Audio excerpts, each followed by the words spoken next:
A growing list of lawmakers calling on President Biden to resign or be impeached following the deadly troop withdrawal in Afghanistan. My next guest is one of those lawmakers calling for the president's removal. Joining me now, Tennessee Senator and Armed Services Judiciary and Veterans Affairs Committee member Marsha Blackburn. Senator, talk to me about this. Was with the Democrats in control of the House and a 50-50 split in the Senate, impeachment not likely?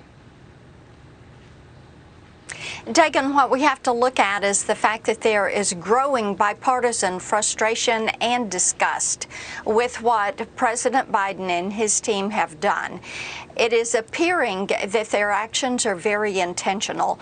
The more we learn, it appears that they knew there were problems, that Kabul could fall, but yet they continue to make these decisions. So this is a mess of their making.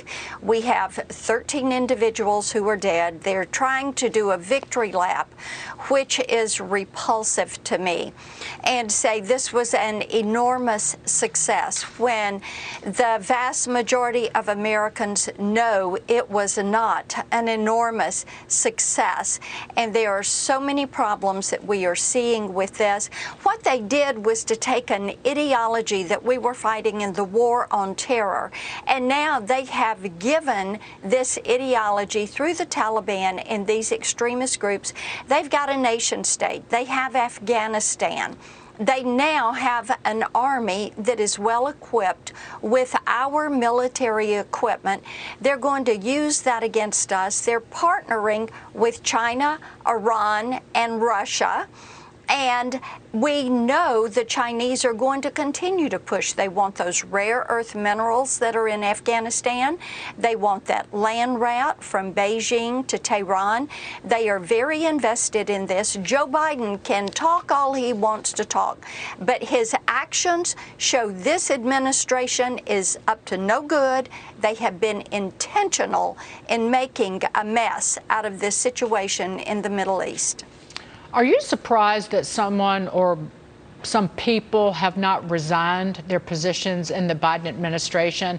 And it's the actions and just the foul up after foul up, but then also the lie after lie of talking to the American people of what you see isn't the reality, as if the American people are stupid, which is kind of part of the playbook from the Democrats. But report after report revealed that the White House was caught by surprise by the rapid fall of the Afghan army and the Taliban taking over the country, ending with Kabul. They were getting ready for a vacation. That the people in the White House were getting ready for a vacation. That's right. They went on vacation. Blinken had to come back from the Hamptons. They were not listening. The CIA pulling their stations out and saying, you better be watching out. But we know that they ignored this. They thought that they could just will this away. They wanted a victory lap by September 11th so that they could do a check the box. And because of this, and because of that attitude, and because of not telling the truth to members of Congress, this is why people are saying Biden, Harris, Blinken, Austin, Milley, they all need to go. The mistakes are myriad on this. Lives have been impacted. My office has assisted over 2,000 individuals, citizens, and our SIVs, and trying to get them out. We got word last night a mom and 3 children had made it to D.C. But Dagan, there has not been any further instruction to us since Monday when the last flight left. So Joe Biden is happy with a 90% rate on this, but that is a failing grade. That is an F. He is weak. He is feckless. He is being dishonest. He is not leveling with the American people or with those of us who have decisions to make. What we know is that they have tried to cover this up, to clean it up and say, well, we did the world's greatest airlift. That is one of the things Democrats will do, create a problem, then we have the decision. In the meantime, we have 13 of our troops who are dead. They are never coming home again. And adding injury to injury, insult to insult, you have the Gold Star families, the fathers and the mothers and the siblings were just appalled at how President Biden acted when their children came home.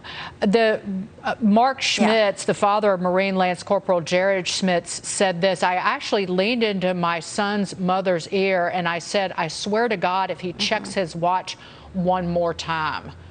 And the Democrats just want this to go away.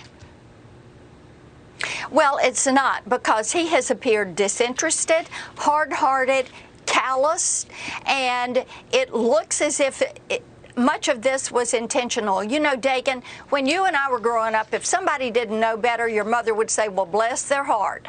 And then if they knew better, but they did it anyway, they'd say, you need to watch out for this group. They are up to no good. And this administration is falling in the up to no good category. They have said since Barack Obama was president, we want to fundamentally change this nation.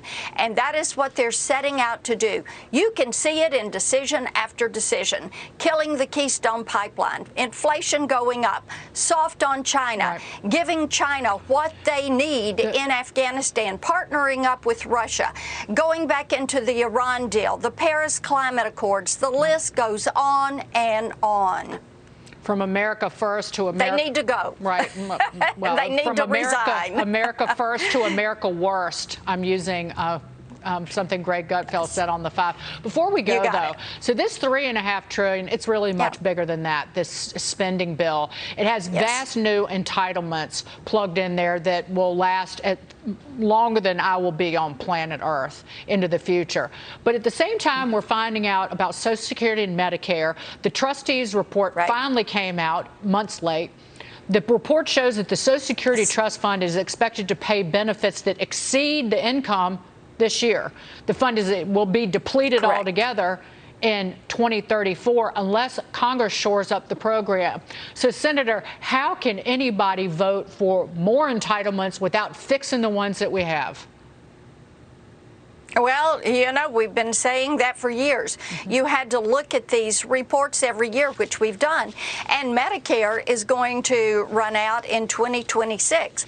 All of the reserves for Social Security, and that's an important part, Dagan, it is all the reserves, all of those IOUs will be cashed back in by 2034 for Social Security. And for Medicare benefits, all the reserves are going to be cashed back in by 2026. Then you're out of money. So then you say, what is going to happen to it? This is why you have to look at the solvency of these funds. Now, also, you have the cost of living increase for your Social Security recipients that is going to go up 6% this year. That is the highest it has been in decades. The last high was when it went up in 2008 with the crash at 5.8%. Last year, I think it was about 1.6, maybe the year before 1.3. It's all tied to the rate of inflation. So every decision Joe Biden is making is the wrong decision. It is going to affect the health of this economy. It is going to affect everything that happens in the private and the public sector. Senator Marsha Blackburn, thank you so much for being here this morning.